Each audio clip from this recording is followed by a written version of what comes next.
അപ്പോൾ നമ്മുടെ പാർട്ട് 7 കാറിൻ്റെ വ്ളോഗാണ്. നമ്മുടെ കാറിൻ്റെ ടയറൊക്കെ നല്ല ഫിനിഷ് ഒട്ടി. ഇനി നമുക്ക് പറഞ്ഞ മാതിരി വി ഷേപ്പിൽ ഒരു സാധനം ഉണ്ടാക്കണം. അപ്പോൾ നമ്മൾ ഇവിടെ ഒരു കാർഡ്ബോർഡ് എടുത്തിട്ടുണ്ട്. നല്ല ക്വാളിറ്റി ഉള്ള കാർഡ്ബോർഡ് ആണ് കേട്ടോ. ഇങ്ങനത്തെ കാർഡ്ബോർഡ് ഞാൻ എടുത്തിട്ടുണ്ട്. നല്ല ക്വാളിറ്റി ഉണ്ട് അത്യാവശ്യത്തിന്. എന്നിട്ട് കത്രികയിട്ട് നമ്മൾ എത്ര അളവ് വേണ്ട അത്ര അളവിൽ നമുക്ക് ഇതൊക്കെ ഒട്ടിച്ചു കൊടുക്കാം.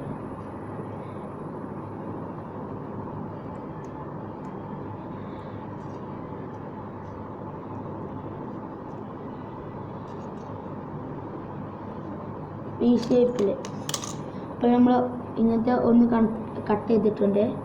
ഇനി നമുക്ക് അതിമക്ക് ഒട്ടിച്ചു കൊടുക്കാം.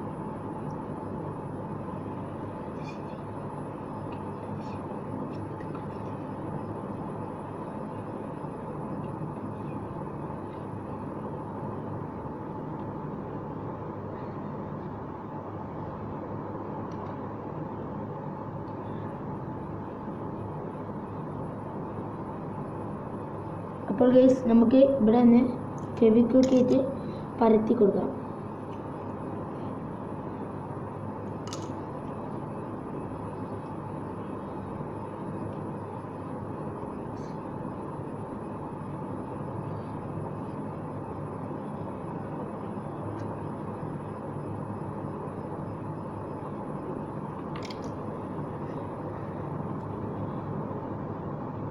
നമുക്ക് ഒട്ടിച്ചു കൊടുക്കാം.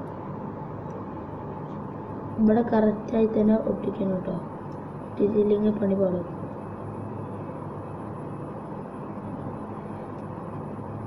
ഇവിടെ ഒട്ടിച്ചെടുക്കാം. ഇതേപോലെ മുന്നത്തെ ടയറാണെങ്കിൽ പക്ഷെ അത്ര സ്മൂത്ത്നെസ് കിട്ടൂല കേട്ടോ. കാരണം അതിന് റബ്ബർ വേണം സാധനം. ഇപ്പോൾ നമ്മുടെ വണ്ടീൻ്റെ ഏകദേശം